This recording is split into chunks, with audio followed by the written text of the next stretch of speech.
السلام علیکم ناظرین، میں ہوں آپ کا ہوسٹ ناصر طور اور آپ دیکھ رہے ہیں میرا یوٹیوب چینل ٹوڈے ود ناصر طور۔ امید کرتا ہوں آپ سب لوگ خیریت سے ہوں گے۔ دوستو،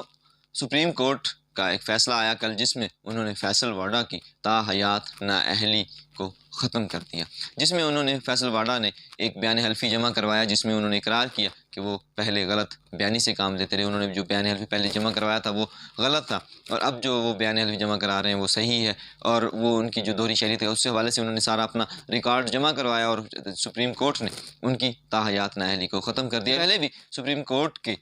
جج نے یہ کہا تھا کہ یہ ایک ڈراکونین لا ہے جس سے جمہوریت کو نقصان پہنچتا ہے، جس سے جمہوریت رکتی ہے، اور جمہوری جو پلیئرز ہیں، جو پولیٹیکل پلیئرز ہیں، ان کا مورال ڈاؤن ہوتا ہے۔ اس کو ایسا نہیں ہونا چاہیے، اگر سزا ہو بھی تو 1 ٹرم یا 2 ٹرم کے لیے ہونی چاہیے،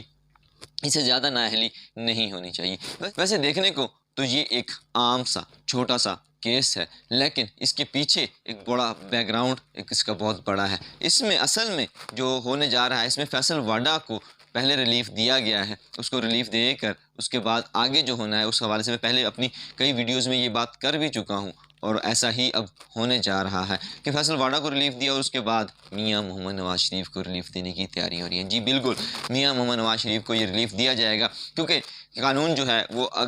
کوئی بھی کیس اگر کسی ملک میں لڑا جاتا ہے یا کہیں پر بھی اس کا کوئی فیصلہ ہوا ہے کسی کیس کا، تو اس کو ایز اے ثبوت پیش کیا جاتا ہے کہ جی یہ کیس اس طرح سے تھا، اس کا یہ فیصلہ اس وقت ہوا تھا، اور یہاں پر فیصل واڈا کیس کو جو ہے وہ ثبوت کے طور پر پیش کیا جائے گا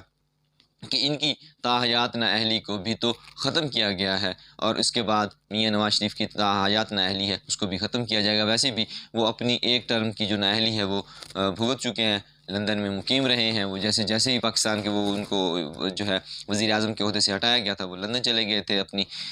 جو ہے اپنی میڈیسن لینے کے لیے، اپنی دوائی لینے کے لیے، تو ابھی تک ان کی جو دوائی ہے وہ مکمل نہیں ہوئی، اور امید ہے کہ جیسے ہی ان کو یہاں سے ریلیف ملے گا تو ڈاکٹرز ان کو کہہ دیں گے کہ آپ پاکستان جا سکتے ہیں، کیونکہ یہ ایسا ہی ہوتا ہے کہ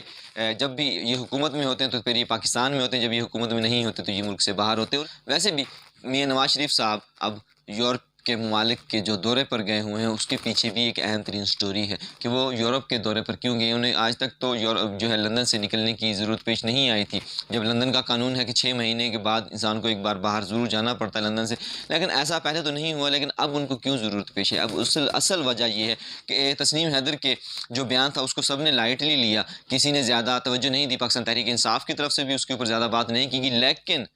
جو انہوں نے کیس رپورٹ کیا تھا لندن پولیس کو جو انہوں نے اس کیس کے حوالے سے بتایا تھا، تو لندن پولیس نے اس کی جو ہے تحقیقات شروع کر دی ہیں۔ جی، لندن پولیس نے اس کی تحقیقات شروع کر دی ہیں، اور یہ case Charing cross police station سے جو ہے یہ ہیمرا سمتھ پولیس اسٹیشن کو جو ہے بھیج دیا گیا ہے، جہاں پر مزید اس کی تحقیقات کی جائیں گی، اور اس کے علاوہ اس میں سی آئی ڈی حکام کو بھی اس میں شامل کیا گیا کہ سی آئی ڈی خود اس کی تحقیقات کرے کہ اس کیس میں کیا تھا۔ اس سے پہلے اس کیس کے جنہوں نے یہ الزام لگایا ہے تسنیم حیدر، وہ اپنا اقبالیہ بیان بھی جمع کرا چکے ہیں، جس میں انہوں نے بتایا تھا کہ انہوں نے عمران خان پر جو قاتلانہ حملہ ہوا ہے عمران خان صاحب پر، وہ اور ارشد شریف جو قتل اس کی پلاننگ میاں نواز شریف صاحب نے خود کروائی تھی، اور انہی سے ہی شوٹر مانگے گئے تھے، اور یہ جو ہے 5 نومبر کو یہ کیس وہاں پر درج کروایا گیا تھا۔ اس کے مطابق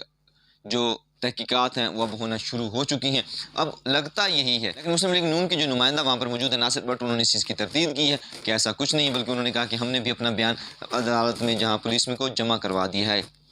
یہاں پر تو پولیس کو پولیٹیسائز کیا جا سکتا ہے، اپنے افسران چینج کروا دیتے ہیں، تفتیشی چینج کروا دیتے ہیں، مگر وہاں پر ایسا ہونا ممکن نہیں ہے، اور اسی وجہ لگتا یہی ہے کہ عمران خان صاحب کے اوپر جو حملہ ہوا تھا اور جو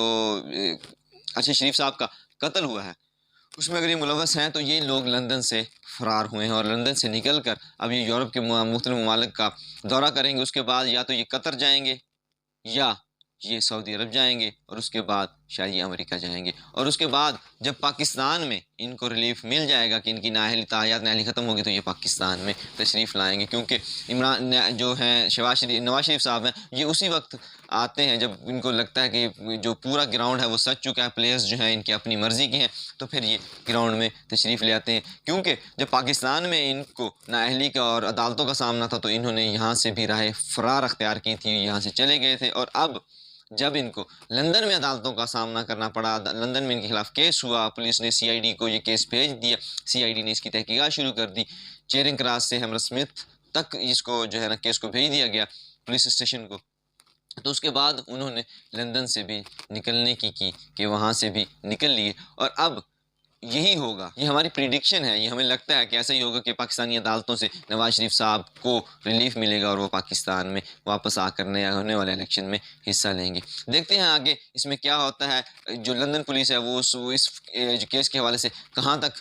اس کی تحقیقات ہوتی ہیں، وہ کس حد تک پہنچتے ہیں، اور میاں نواز شریف صاحب 5 ملکوں کا دورہ کرنے کے بعد لندن واپس جاتے ہیں یا کسی اور ملک میں جاتے ہیں۔ اسٹے ٹیونڈ ٹوڈے ود ناصر طور، تاکہ آپ ہر لمحہ باخبر رہ سکیں۔ ملتے ہیں انشاءاللہ نیکسٹ ویڈیو، تب تک کے لیے اجازت دیجیے، اپنا اور اپنے پیاروں کا خیال رکھیے گا، اللہ نگہبان۔